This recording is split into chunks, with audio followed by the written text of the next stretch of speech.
যত পার্সেন্ট মানুষ বিদেশের মাটিতে বসবাস করে, আমরা সংসদে তত পার্সেন্ট প্রবাসীদের প্রতিনিধিত্ব নিশ্চিত করব ইনশাআল্লাহ।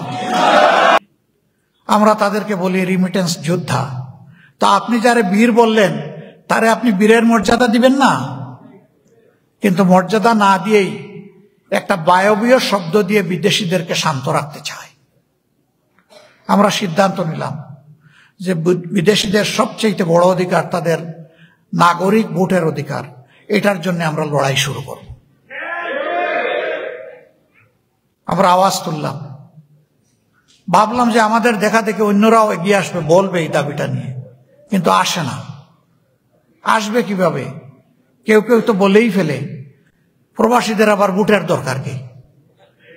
তারা টাকা পাঠাবে, তার পরিবারের জন্য পাঠাবে, এখানে আবার তাদের রাজনীতি করতে হবে কেন? এরে আবার অপর একটা টক শুতে জিজ্ঞেস করছে, আপনি এটা বললেন কেন? এই কথায় তো প্রবাসী ভাই বোনেরা আহত হয়েছে, কষ্ট পেয়েছে। বলেছি বাধ্য হয়ে। কেন? কি বাধ্য হয়েছে? কয়েছে এইগুলা সব তো জামাতকে ভোট দেবে।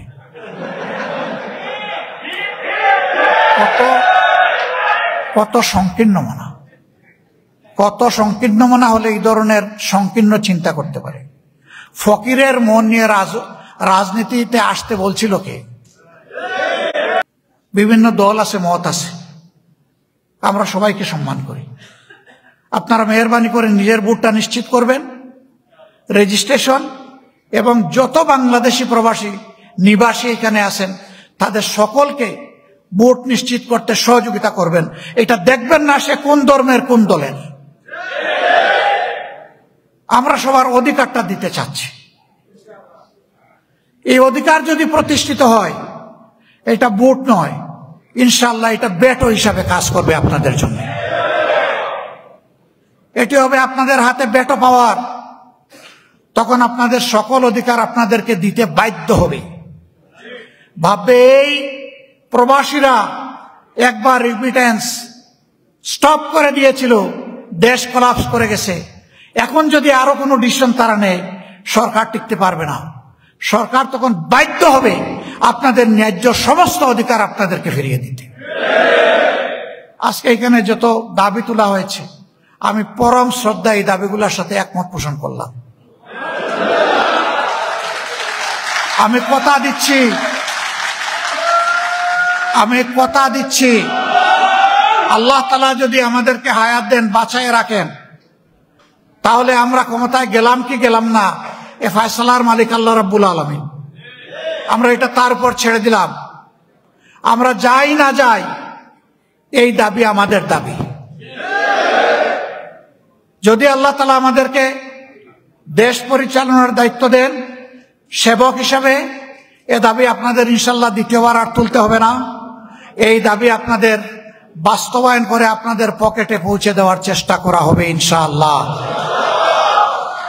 এর সাথে আরেকটা দাবি আপনারা করেন নাই, আমি সেই দাবিটি যোগ করতে চাই।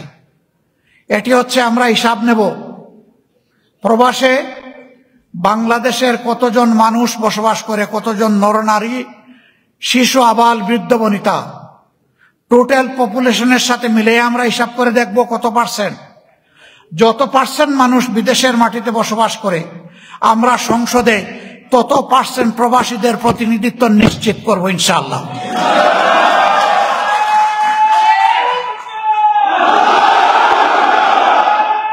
তখন প্রবাসীরা দুনিয়ার যেখানে থাকুক, তারা অনুভব করবে আমিও বাংলাদেশ, এবং বলবে আমি বাংলাদেশ। আমরা সেই বাংলাদেশ বানাতে চাই ইনশাআল্লাহ। আমরা সারা বিশ্বকে একটা কেন্দ্রবিন্দুতে নিয়ে আসতে চাই। 18 কোটি মানুষের 36 কোটি হাত এক জায়গায় এনে হাতগুলোকে আমরা মজবুত করতে চাই।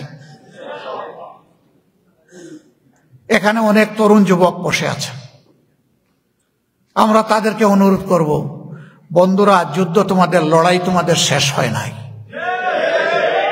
এখনো রাজপথে আমাদের সন্তানেরা স্লোগান দিচ্ছে, আবু সাইদ মুগ্ধ, আবু সাইদ মুগ্ধ। এই যুদ্ধের জন্য তৈরি থাকতে হবে।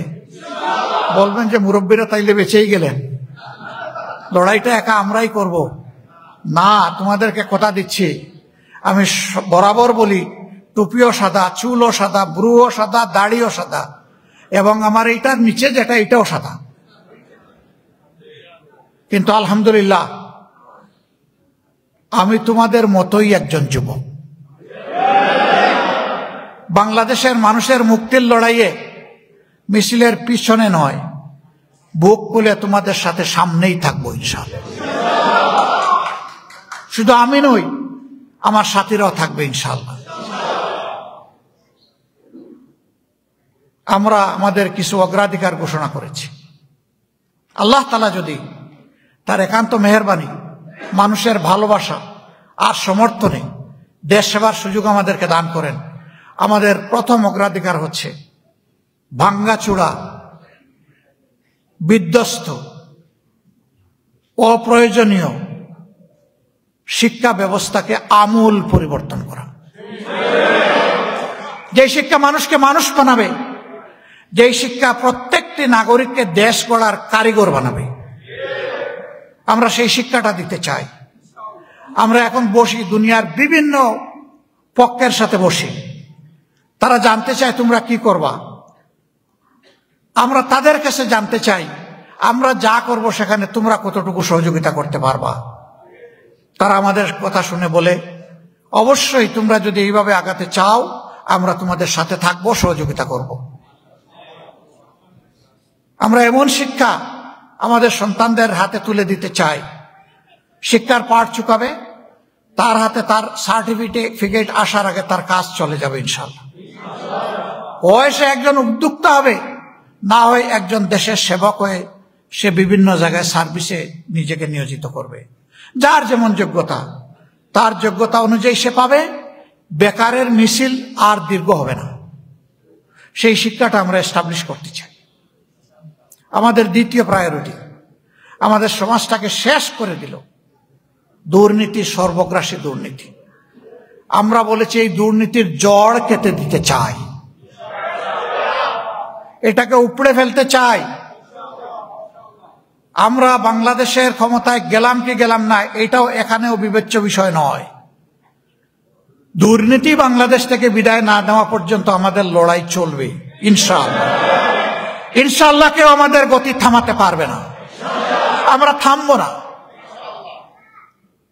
এই আমরা কারা? এই আমরা হচ্ছে আমরা সবাই। আপনারা এই লড়াই আমাদেরকে সাহস দিবেন, দোয়া করবেন, ভালোবাসা দিবেন, সাথে থেকে লড়াই করতে রাজি আছেন? আল্লাহ তাআলা আপনাদের ইজ্জতকে বাড়ায় দিন। সম্মানিত ভাই বোনেরা, আমাদের তৃতীয় অগ্রাধিকার, গ্রাম্য আদালত থেকে শুরু করে সুপ্রিম কোর্ট, কোথাও আমাদের দেশে ন্যায় বিচার পাই না। আমরা মহান আল্লাহর উপর ভরসা করে ঘোষণা দিয়েছি, কোরআন যে ন্যায় বিচার এই জাতিকে, বিশ্ববাসীকে উপহার দিয়েছে, তার ভিত্তিতে প্রত্যেকটি নাগরিকের জন্য তার ন্যায় বিচার পাওয়ার অধিকার নিশ্চিত করা হবে ইনশাআল্লাহ। রাষ্ট্রের প্রেসিডেন্ট কিংবা প্রধানমন্ত্রী, তিনিও যদি কোনো অপরাধ করেন, তার মুখের দিকে আইন তাকাবে না, আইন তার অপরাধকে দেখবে, তাকে দেখবে না। আইন সমাজের মর্যাদা অনুযায়ী ভিন্ন ভিন্ন হবে না, আইনের পাল্লা সমান হবে ইনশাআল্লাহ। হায় রে, এই পাল্লাটা আমাদের থেকে কেড়ে নেওয়ার জন্য কি না করা হয়েছে, আর আমরা দাঁতে কামড় দিয়ে ধরে রাখার চেষ্টা করেছি। আমরা বলেছি এই পাল্লার প্রতীক উবে গেলে বাংলাদেশে ন্যায় বিচারের পক্ষে হয়তো আর কেউ কথাই বলবে না। সুতরাং পাল্লা আমরা কাউকে দেব না, এটা আমরা রাখবো ইনশাআল্লাহ। সম্মানিত ভাই বোনেরা, এটা করতে গেলে বহু জায়গায় আমাদের হাত দিতে হবে। আমরা জানি এই কাজ করতে গিয়ে আমরা ভীম রুলের চাকে ঢিল ছুড়বো, এটা আমরা জানি, কিন্তু আমরা প্রোটেক্টিভ মেজার নিয়ে ওই ভীম রুলের বিরুদ্ধেও আমরা যুদ্ধ করবো ইনশাআল্লাহ। আমাদের সামনে যদি বাদার হিমালয় পর্বত দাঁড় করিয়ে দেওয়া হয়, মহান আল্লাহ তাআলার কাছে তৌফিক চাই, হে আল্লাহ তোমার কাছে এই সমস্ত পর্বত কিছুই না, তুমি সেই পর্বত আমাদেরকে দু পায়ে দলিয়ে মাড়িয়ে আমাদেরকে গন্তব্যে পৌঁছার জন্য শক্তি তুমি সরবরাহ করিও। আল্লাহ সব পারেন, তিনি কুন ফায়াকুনের মালিক। এরপরে আমাদের অগ্রাধিকার একটা দেশ জাতি রাষ্ট্র হিসাবে আমরা মর্যাদা নিয়ে বাঁচতে চাই। এই জন্য দুনিয়ায় আমরা আমাদের সমস্ত বন্ধুদেরকে সম্মান করব, কিন্তু কাউকেই আমরা প্রভু মানব না। প্রভু একমাত্র আল্লাহ তাআলা, মহান রব্বুল আলামিন ছাড়া কারো সামনে আমাদের মাথা নত হবে না। এই জাতিকে মর্যাদার আসনে প্রতিষ্ঠিত করার জন্য যত ত্যাগ স্বীকার করা দরকার সব করা হবে ইনশাআল্লাহ। অতএব দুনিয়ার সকল বন্ধু রাষ্ট্র, সভ্য রাষ্ট্রগুলোর সাথে আমাদের সম্পর্ক হবে পারস্পরিক শ্রদ্ধা এবং সমতার ভিত্তিতে। আমরা তাদেরকে বুক ভরে শ্রদ্ধা করব, বিনিময়ে তাদের কাছ থেকে আমাদের সব শ্রদ্ধা আমরা আদায় করে নেব ইনশাআল্লাহ। আমাদের ন্যায্য পাওনা আমরা বুঝে নেব, তাদের ন্যায্য পাওনাটুকু তাদেরকে বুঝিয়ে দেব। আমাদের এরপরের অগ্রাধিকার অর্থনৈতিক মুক্তির সংগ্রাম। শেষে ভাই, আপনাদের ভাই বোনেরা যে দেশটা রেখে এসেছিলেন ফুকলা করে ফেলা হয়েছে। ব্যাংক, বিমা, কর্পোরেশন সেক্টর, মিল, ফ্যাক্টরি, ইন্ডাস্ট্রি তছনছ করে ফেলা হয়েছে। লুটেরা বাহিনী সব লুট করে নিয়ে গেছে। এখন ব্যাংকে আপনারা দেখেন, খবর শুনেন, ক্লায়েন্টরা সেখানে তার নিজের রাখা টাকা আনতে যায়, কিন্তু ব্যাংক তাকে টাকা দিতে পারে না। এই জায়গায় হাত দিতে হবে। আমরা আশাবাদী, আমরা আস্থাশীল। যদি আমরা অর্থনৈতিক সেক্টরের তার কঙ্কালটাও পাই, ইনশাআল্লাহ গোশত এবং চামড়া আল্লাহ আমাদেরকে দিয়ে লাগাবেন ইনশাআল্লাহ। এই বিধ্বস্ত, অসুস্থ, রুগ্ন অর্থনীতিকে আবার ইনশাআল্লাহ চাঙ্গা করে তোলা সম্ভব শুধুমাত্র সদিচ্ছা এবং সততার প্রয়োজন।